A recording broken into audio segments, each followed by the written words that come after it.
May is Mental Health Awareness Month.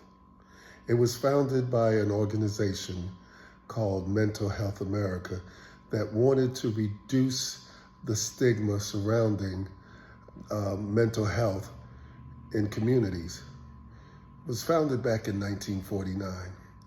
Some 70 plus years later, we're still struggling with the stigma of mental health and the secrecy and the embarrassment to let others know and to go get the help. So today I just want to share my story. I want to title this video, I Need Help. It was April of 2020.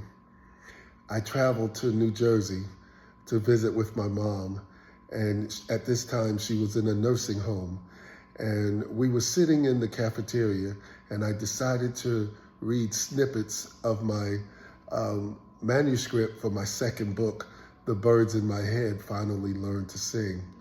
The book was finished, but it wasn't published.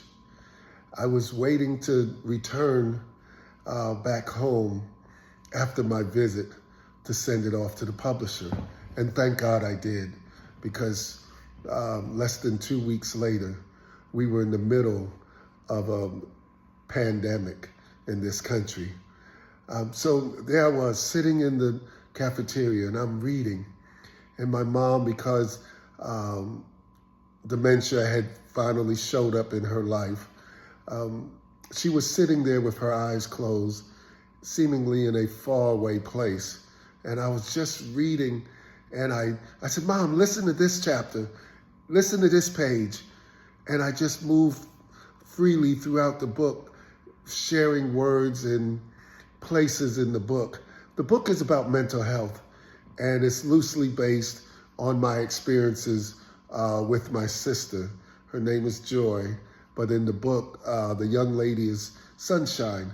My book is about learning how to move through your storms of life while maintaining your joy.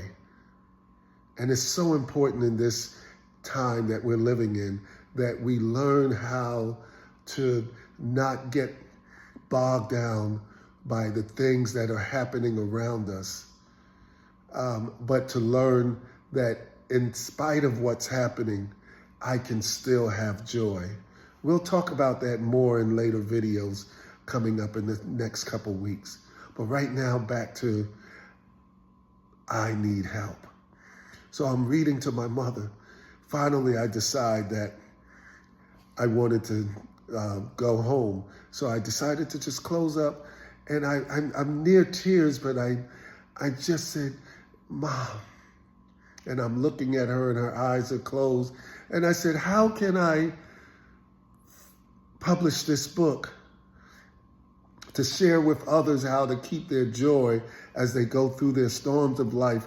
I said, Mom, I haven't had a storm in years. I just don't know how I can sell this book, and I haven't been through a storm in so long. My mom slowly opened up her eyes and she looked at me and she said, Son, don't worry, your storm is coming. And then she closed her eyes and went back to that place somewhere in the universe where I was not allowed to go with her. After pondering what she said, I yelled back to her, Mom, don't say that. Don't say that. Please don't say that. She opened her eyes one more time and she said, oh, it's coming. It's coming. We ended our visit and I went back to her house for the rest of the evening. This was April of 2020. August of the same year, I lost my mom. And with the loss of my mom came the biggest storm of my life. I made it through the funeral because the state of New Jersey only allowed me 25 people. But so about a year later, I was back in my in Atlanta, and I was trying to put my life back as normal as possible. So I returned to my choir at church. And we were getting ready to sing that in the upcoming service. And I was very apprehensive because the words were just gnawing at my heart. And I wanted to tell the choir director so bad that I didn't want to sing. I didn't know how to say no.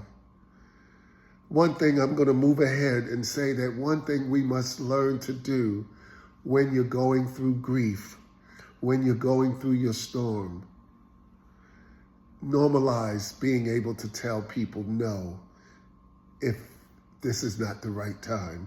No, don't stop by. No, I'm going to get off the phone right now. And I'm okay with this no.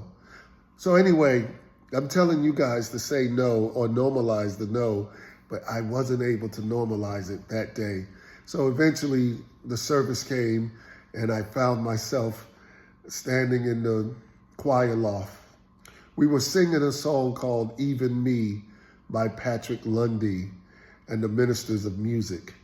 And by the time we got to the chorus of the song, even me, Lord, even me, I broke down. I didn't want to break down in the choir loft, but it happened in the garage once I got home that evening. And as I sat in my car in the garage, the tears just came. And I finally grabbed a pen and a piece of paper, and I just scribbled some words down. And about 20 minutes later, I looked down on the paper, and it said, I need help. I didn't get help right then. It took a couple weeks. I kept on looking at the paper that I left on my dining room table. I couldn't believe that I had found myself in a place of needing help. That's my gift. That's my purpose in life, to help others, to be a blessing to others, to teach people how to release their pain so that they can live their best life. And here I was finding myself after the storm, needing help to get back to who I was. What do you do once the storm is gone, but the pain remains?